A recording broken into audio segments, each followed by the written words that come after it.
Hello दोस्तों, चलो start करते हैं एक और नई वीडियो। इस वीडियो में हम आपके लिए ये वीडियो दोस्तों उन लोगों के लिए बहुत ही इम्पोर्टेंट होने वाली है जो कि कक्षा 8 में अभी वर्तमान में पढ़ रहे हैं। जो भी कक्षा 8 में पढ़ रहे हैं उन सब के लिए ये बहुत ही आर्थिक रूप से महत्वपूर्ण वीडियो होने वाली है, जिससे वे अपने आगे की पढ़ाई बिल्कुल आसानी से ही कर सकते हैं। उनको पैसे के मामले में कोई भी परेशानी नहीं आएगी। ठीक है दोस्तों, इस वीडियो बहुत ही महत्वपूर्ण होने वाली है उन बच्चों के लिए। ठीक है, यह ध्यान रखना है। तो दोस्तों इस जो हमारी जो योजना है उसका नाम है national means cum merit scholarship, यानी NMMS। ठीक है, इसको दोस्तों राष्ट्रीय प्रतिभा खोज के नाम से लोग जानते हैं। यह एक न, यह दोस्तों हर साल आपको 12,000 रुपये देने वाली योजना है। इसमें दोस्तों सिर्फ आपको एक टेस्ट ही पास करना होता है। ठीक है, अगर आप वह टेस्ट को क्वालिफाई कर जाते हैं तो आपको हर साल 12,000 रुपये स्कॉलरशिप के रूप में मिलेगी। ठीक है दोस्तों, इसकी कुछ शर्तें भी हैं जो आपको फुलफिल करनी होगी, तभी आपको इस राशि का लाभ मिलेगा। ठीक है, और इस योजना का लाभ मिलेगा। ठीक है, चलो पढ़ते हैं इस योजना के बारे में क्या क्या है अभी वर्तमान में। ठीक है, तो है सबसे पहले देखते हैं यह भारत सरकार की एक राष्ट्रवृत्ति योजना है जिसका लक्ष्य आर्थिक रूप से कमजोर लेकिन मेधावी छात्रों को कक्षा 8 के बाद पढ़ाई करने के लिए हर साल 12,000 की आर्थिक सहायता देना है। यह कक्षा 9 से 12 तक मिलती है। ठीक है दोस्तों, जैसा कि मैंने कहा है, जो भी पढ़ाई में अच्छे हैं, जो चाहते हैं कि मैं आगे की पढ़ाई करूं, उन सब के लिए यह बहुत ही जरूरी है। ठीक है, कहा जा रहा है कि दोस्तों यहाँ पर कक्षा 8 के बाद पढ़ाई करने के लिए हर साल आपको 12,000 वित्तीय के रूप में सहायता देना है। लेकिन दोस्तों यह योजना उन्हीं के लिए महत्वपूर्ण है जो पढ़ाई में मेधावी हैं और होशियार हैं। ठीक है दोस्तों, ए, इसके लिए कक्षा इसके लिए छात्रों को अपनी कक्षा 8 में न्यूनतम 55% SC/ST के लिए 5% की छूट मिलेगी। ठीक है, ये सब OBC के लिए लाने और राज्य स्तरीय परीक्षा पास करने के साथ साथ माता पिता की जो वार्षिक आय है 3 लाख से कम होनी चाहिए, यानी 3 लाख से अधिक नहीं होनी चाहिए। ठीक है, अब देखते हैं राष्ट्रीय प्रतिभा जो खोज है यह क्या है। यह भारत सरकार द्वारा संचालित शिक्षा मंत्रालय के माध्यम से चलाई जा रही है। इसका उद्देश्य कक्षा 8 के बाद पढ़ाई छोड़ने वाले छात्रों को रोकना और उन्हें उच्च शिक्षा के लिए प्रोत्साहित करना है। पात्रता मानदंड दोस्तों, इसकी जो पात्रता मानदंड है वो कितनी है वह भी देख लीजिए आप।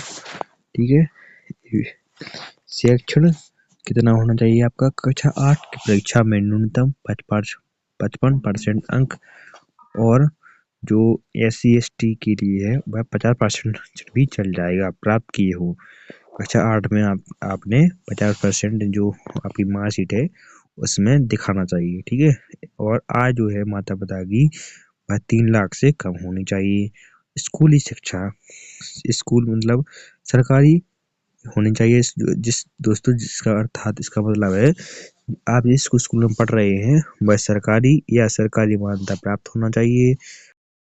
स्कूल सरकारी या सरकारी मान्यता प्राप्त होना चाहिए, अर्थात आप जिस भी स्कूल में पढ़ रहे हैं वह सरकारी या सरकार द्वारा कोई मान्यता स्कूल होना चाहिए। ठीक है, स्थानीय निकाय के स्कूलों में पढ़ने वाले छात्र पात्र हैं KBC NBS सैनिक स्कूलों के छात्र नहीं, अर्थात कोई प्राइवेट स्कूल नहीं चलेगा। ठीक है, छात्रवृत्ति की राशि स्कॉलरशिप अमाउंट चयनित छात्रों को कक्षा 9 से 12 तक की हर साल 12,000 मासिक, यानी हर महीने आपको 1,000 रुपये की छात्रवृत्ति मिलती है।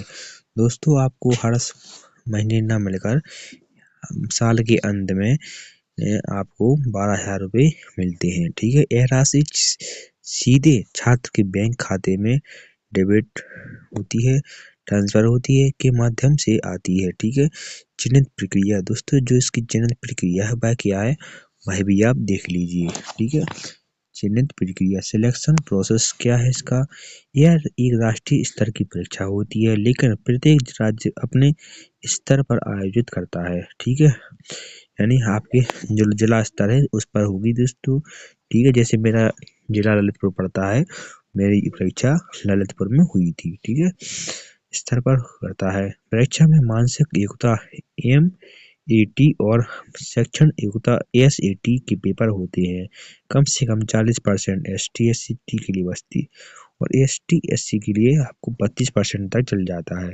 कुल अंक आने चाहिए। ठीक है दोस्तों, आपको यहाँ पर कुछ ध्यान रखने योग्य बातें हैं कि मैं पेपर दे चुका हूँ, तो इसलिए मुझे कुछ अनुभव भी है इसके बारे में। जैसे यहाँ पर जो कहा गया है कि कम से कम 40% की बात की गई है, लेकिन आपको यह भी इस बात का ध्यान रखना है कि आपके जो अंक परसेंट में 180 का जो अंक होते हैं, 180 अंक का पेपर होता है।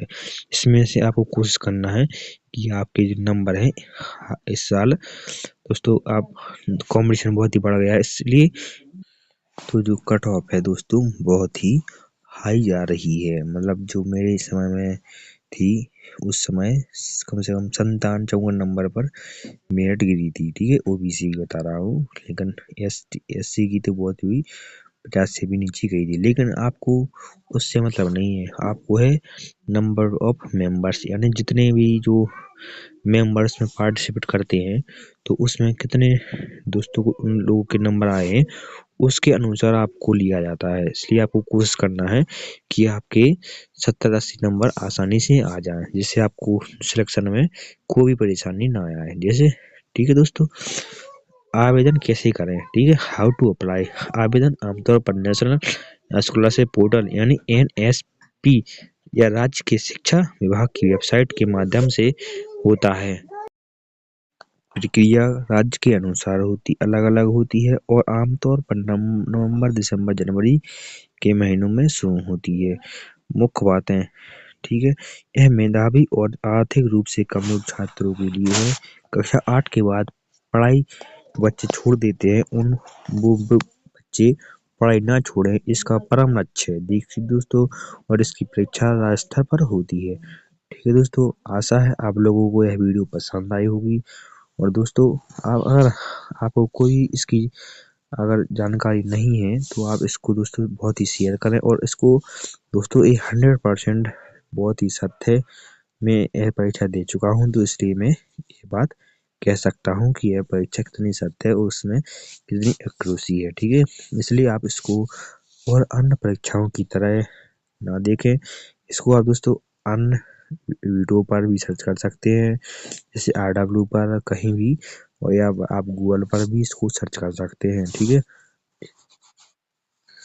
अगर दोस्तों अगर आप इसकी चर्चा अपने स्कूल में वालों को चलाएंगे या बताएंगे, अगर उन्हें पता होगा, तो भी अवश्य इस फॉर्म को अप्लाई आपको कराएंगे और आपको हर साल 12,000 रुपये की आर्थिक स्थिति मजबूत कराएंगे। ठीक है, आशा है दोस्तों आप लोगों को यह वीडियो पसंद आई होगी। वीडियो पसंद आई हो तो लाइक करें, शेयर करें। धन्यवाद दोस्तों, मिलते हैं किसी और अन्य वीडियो में। धन्यवाद दोस्तों।